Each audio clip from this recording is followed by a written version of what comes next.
Movsar Evloev is out of upcoming main event fight against Bryce Mitchell on November 5th due to injury.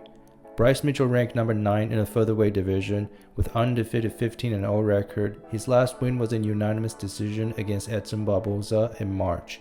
Movsar Evloev ranked number 10 with undefeated 16-0 record, most recently earned a unanimous decision win over Dan Ige. Here is Bryce Mitchell reacting to Movsar Evloev's withdrawal. So after months of harassing me and bullying me on the social media, Movsar pulls out of the fight. You know, and might I say, I've never been so bullied in my life. And I don't really accept the victim mentality. It don't really bother me. You know, it just pisses me off. You know, it makes me want to go in there and punch him right in his face. And he says all these things on me on social media about how I'm a coward and I'm a dumbass and this and that and that and this. And I've never been so harassed in my life. This guy was sending me messages of him smiling. This guy was on every one of my pictures, commenting, fight me, messaging me, fight me. Then his manager gets on there, or him and his fan clubs gets on there and starts making fun of me, making fun of my losses and this and that, calling me a coward, calling me a dumbass.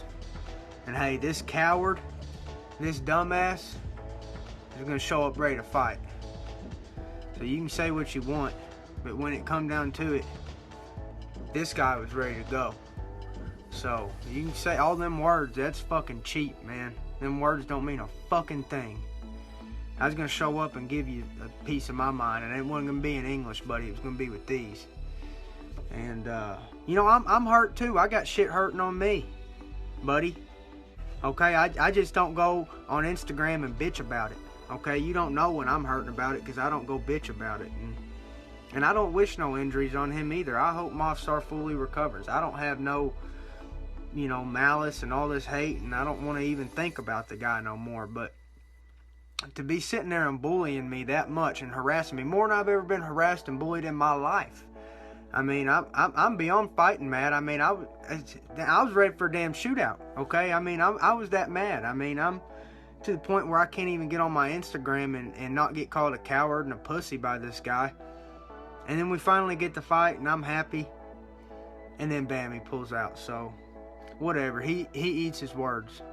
And I think a worthy opponent would be Sodiq Yusuff. Sodiq has been calling me out. He walked up to me in the elevator and called me out on the elevator. It's like, whatever, dude. So now here's your chance, Sodiq. You've been talking all this stuff, and I like how you're respectful about it at least. Sodiq's not a bully. He's just been saying he wants to fight me. And so, Sodiq, I do respect you. You are a very worthy opponent, and I'll take that fight in a heartbeat, buddy. Let's make it happen. In an interview, Jorge Masvidal gives his thoughts on Leon Edwards becoming the champion. A couple of things have changed since we spoke. A couple of things have happened, one of which there's a new welterweight champion in the UFC. Leon Edwards, your good buddy, is the champion of the world right now. Is that, I mean, what a crazy situation. This is just MMA at its craziest. What was your reaction to this? When you're watching it happen, we're all thinking, okay, Usman's about to win a decision, and then boom, upside the head, he's the new champion. I literally called it right on the head. The whole fight. 2 weeks before and like a month before. I got asked, what do you think is going to happen? And you go to that interview and I called it fight for fight. And I said, this is what's going to happen.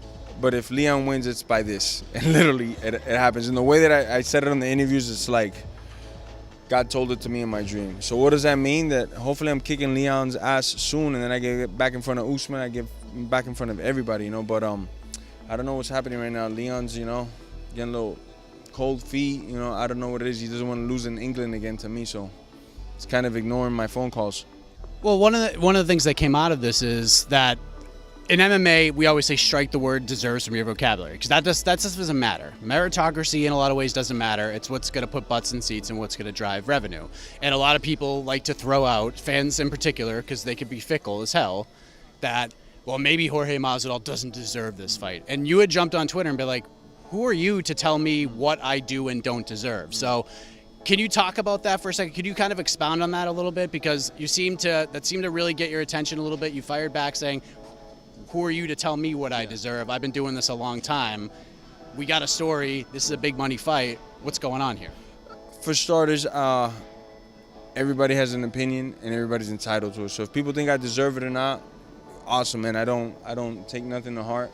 I definitely feel I deserve it. I definitely seen, just from the money side, we definitely deserve it. Just from the fan side, we definitely deserve it. Who doesn't want to see me fight Leon? You know, they might say I don't deserve it, but they would still raise their hands in the dark and quiet and be like, I want to see that fight, and I'm actually going to pay my hard-earned money to go see that fight.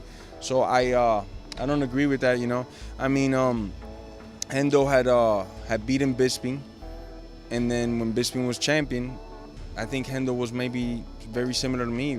He was not even in the top 10, you know, at the time. They just dropped my ranking as well. So, you know, they brought Hendo in there, fought Bisping in England, gave him a tough fight. You know, ended up going 5-round decision. Bisping won in England.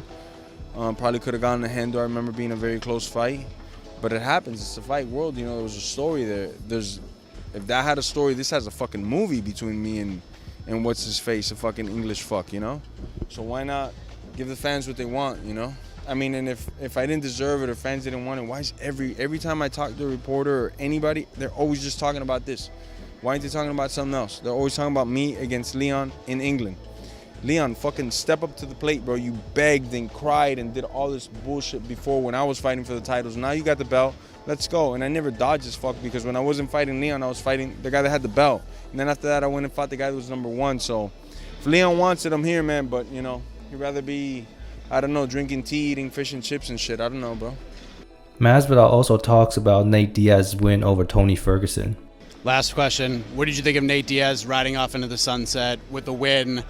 The MMA gods in a lot of people's eyes shined upon him with the craziness of the day before that card. Gets the win over Tony, 2 OGs getting in there and doing the damn thing. What did you think of that? And Nate kind of going out with the victory the way that he did. That's good for him to leave, bro, the big leagues before he gets like serious brain damage. I think the guy's like borderline vegetable, you know.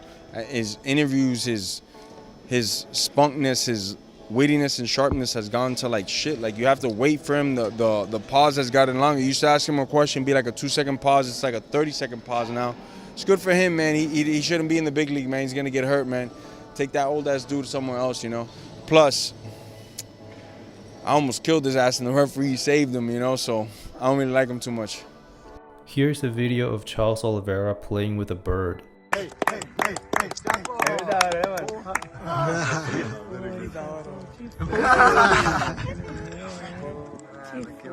Chapo. His name is Chapo. Olá, Chapo. Oi, Chapo. Tudo bem? El Chapo. I think he understands you. Olá. Very good.